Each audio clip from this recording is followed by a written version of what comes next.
Pagdating ho natin doon, Mr. Speaker, we will do that. But for now, we really have to look into this, maybe push on and convince our counterparts in the Senate to pass this law immediately.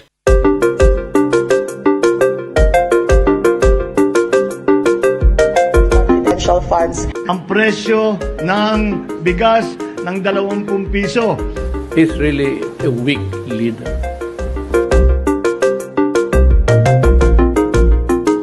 Majority Leader. Mr. Speaker, I move that we recognize the Honorable Erwin Tulfo of the ACT CIS party list to avail of the privilege hour. The Honorable Erwin Tulfo is recognized to avail of the privilege hour.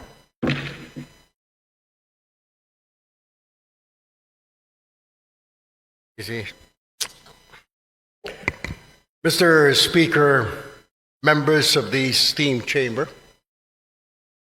I rise today on a different matter, a critical matter concerning Section 21 of Republic Act number 9165, or the Comprehensive Dangerous Drugs Act of 2002, which mandates the inclusion of media representatives as signatories in the inventory of confiscated drug-related items.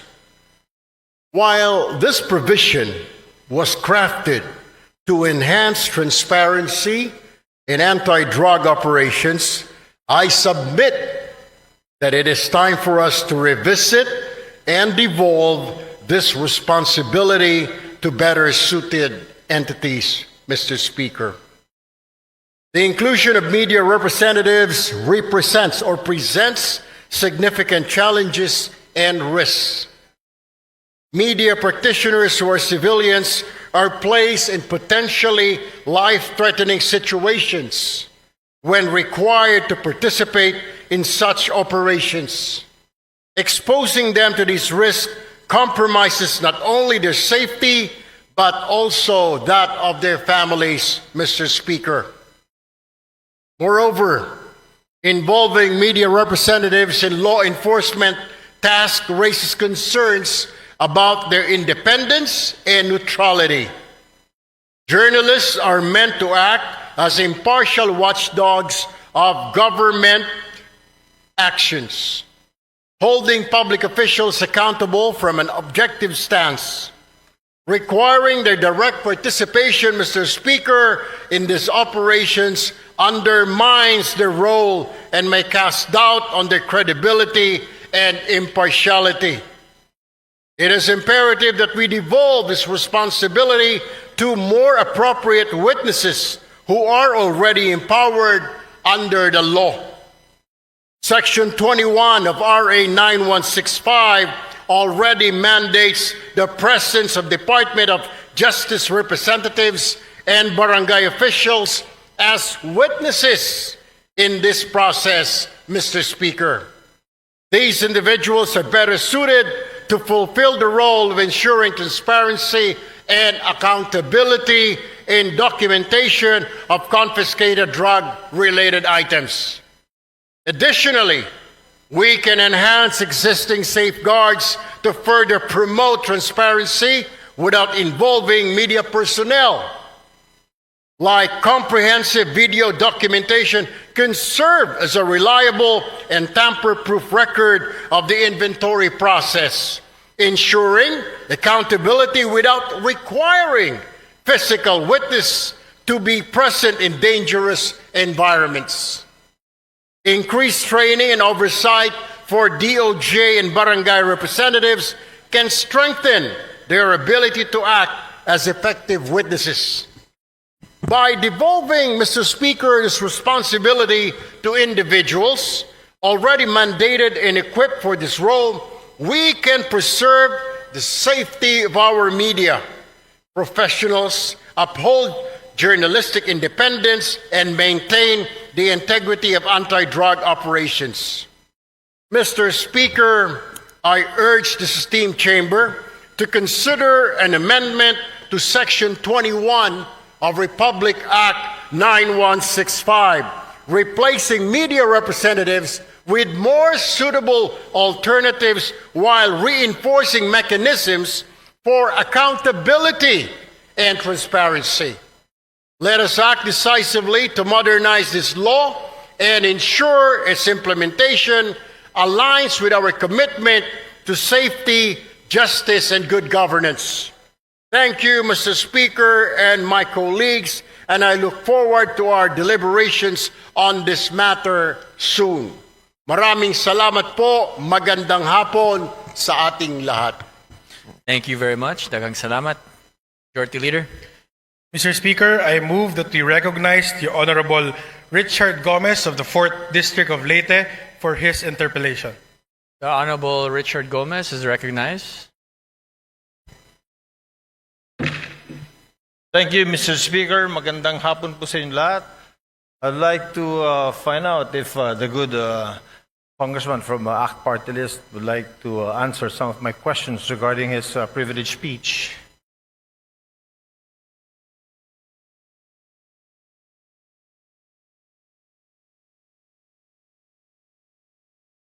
Sure, Mr. Speaker and my colleague. Thank you, Mr. Speaker. I would like to find out from the good congressman if you are a member of the Anti-Drugs Committee. No, I am not, my distinguished colleague. I am not a member of any committee right now since I am part of the deputy majority group, Mr. Speaker. And if you are a what were you again, Mr. Speaker? Deputy Majority Floor Leader, Mr. Speaker. Deputy Majority Floor Leader. I'm very sure, Mr. Speaker, that you know very well that the Committee on Anti-Drugs is very active on RA 9165. I am aware, Mr. Speaker. Oh, you are aware, Mr. Speaker. Thank you. If you are aware, Mr. Speaker, then what was the purpose of the privileged speech? I don't know if my distinguished colleague was present when I was mentioning an amendment on Section 21 of RA 9165, particularly exempting the media from being signatories in drug-related operations, particularly on confiscated items, Mr. Speaker. All right. Thank you, Mr. Speaker. The reason why I wanted to ask the good gentleman is because, you know, RA 9165 was passed already in the last Congress. And during this Congress, it has also been amended. And in Section 21 of RA 9165, I don't know if the good gentleman is aware, the Deputy Majority Floor Leader is aware that Section 21 has been taken up. Can you repeat that, Mr. Speaker? Tagalogin ko po. Aware po ba tayo na yung Section 21 po, ito po ay tinitake up po dun sa amendments natin sa RA 9165 in the committee. Kaya nga po, Mr. Speaker, kailangan natin balikan at bilis-bilisan po ang problema po natin sa Kongreso. Kaya po tayo napupulaan ng mga kababayan natin. Napakarami natin mga batas na kailangang ayusin, subalit hindi po naaayos, kaya kailangan po natin bilis-bilisan. Kung ito po ay na-take up, sana po ay mabilisan pa para kaagad po ito ay ma-review at magawan po natin ang paraan dahil ito po ay kahilingan ng mga kasamahan po ng ating Fourth Estate, Mr. Speaker. Tama po. Napakaganda pong suggestion po niyan. Since kayo po ay malakas po sa Senado, baka pwede pong sila pong sabihan ninyo dahil wala po tayong counterpart sa Senado. Tapos na po tayo sa amendments natin. At yung pong privilege speech niyo kanina, pagtanggal po ng media, personalities, pag dumarating ang inventory time, pag mayroong buybacks, wala na po sa provision. Pagdating ho natin doon, Mr. Speaker, we will do that. But for now, we really have to look into this, maybe push on and convince our counterparts in the Senate to pass this law immediately. Matatagalan pa po tayo kasi dadaan pa po tayo ng eleksyon. Pag hinintay po natin na umabot kayo ng Senado, ay isang taon na naman po yun.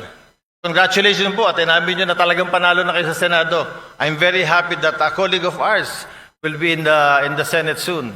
Pero ibabalik ko lang po, Mr. Senator, na ito pong hinihiling ninyo na tanggalin natin or i-amend natin sa Provision 21 of RA 9165, matagal na po naming tinabaho ito sa aming komite at tinanggal po talaga po namin to. Ang tanging hiling namin, katulad din ng hinihiling ninyo, sana nga po mapabilis natin ito sa Senado dahil Senado po, hindi ko alam pero baka pwedeng kayo na po ang magsalita. Baka pwedeng kayo na mag-privilege speech pakisabi na bilis-bilisan po para itong hinihiling natin na ma-amend itong Section 21 ay matapos na. Alam niyo ho, I will just have to correct my colleague. Hindi pa po ako senador, Your Honor. Ako po ay isang mambabatas, ako po ay isang representative, hindi pa po ako senador. Do, tumatakbo po ako senador, nais ko lamang po linawin na ako po ay isang congressman. Correct. Ako po ay member ng ACT-CIS party list at hindi po ako senador. Baka ang inyo po ibig sabihin, yung aking po nakatatandang kahuya po, siya po yung senador. Pangalawa, kaya ako nga po pinapabilis-bilisan para marinig po tayo sa Senado. Nabilis-bilisan po nila dahil ito po ay hindi pa naman batas. Habang ito hindi pa batas, ala hong saysay ang pagre-review, wala hong saysay ang pagtanggal ho natin ng section na yan, Section 21, kung hindi pa naman po ito batas. What I am trying to point out, Mr. Speaker, I guess we have to do something about it. And para marinig ko, kaya ho tayo nagpa-privilege speech para marinig po tayo sa Senado. Now, we are waiting for the decision, Mr. Speaker. If I can only do a privilege speech in the Senate, then I will do so. Unfortunately, I'm still here, a member of 19th Congress, Mr. Speaker. Salamat. Salamat, Mr. Congressman. Sinabi ko lang po yung sinabi niyo na gagawin niyo pagdating niyo po sa Senate, inulit ko lang. But Mr. Congressman, we do something about it. We have done something about it. In the committee level, ito pong Section 21 na hinihiling ninyo ay wala na po. Alam niyo ho, Mr. Speaker, ito po ay nasa committee level at tulad po na sinasabi ko, kaya ko nga po I am pushing for it. Bilis-bilisan po natin. Marami po tayo mga batas na pending po ngayon. Hindi lang po itong 9165. Marami pong kailangang revisahin, reviewin. Ang kailangan lang po natin ay bilisan po dahil ang taong bayan ay nag-aantay po at hindi po tayong ika nga ay pwedeng manahimik o kaya mag-relax dahil po nakatingin po sa atin ang ating mga kababayan at gusto po nila na bilisan ang pagpasa, pag-review, whatever, ang ng mga batas po natin, Mr. Speaker.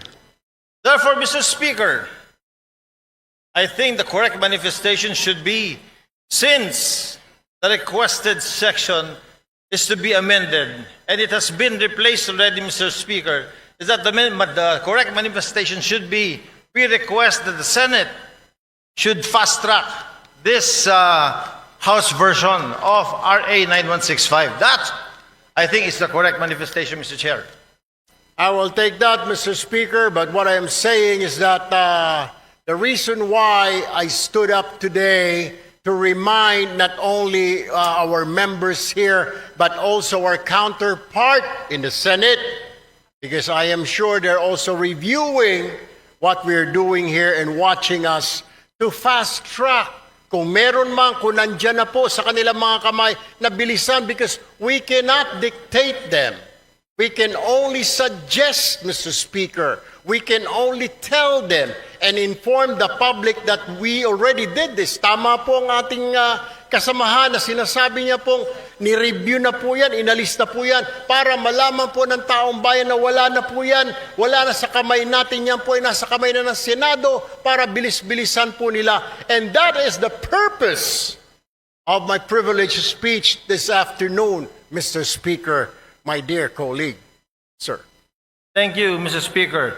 Oh, I thought amending Section 21 was the main thrust of the privilege speech.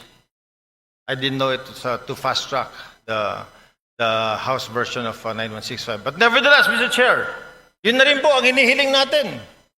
Since yung nire-request po ng colleague natin na tanggalin po sa Section 21 yung pagsama ng media kapag po nag-iimbentary sa mga bypass sa mga nahuli na ay wala na po sa committee level. Wala na po, pumasa na po sa atin. Sana po another privilege speech from our good colleague will tell the Senate, bilis-bilisan niyo naman kasi binilisan na po namin.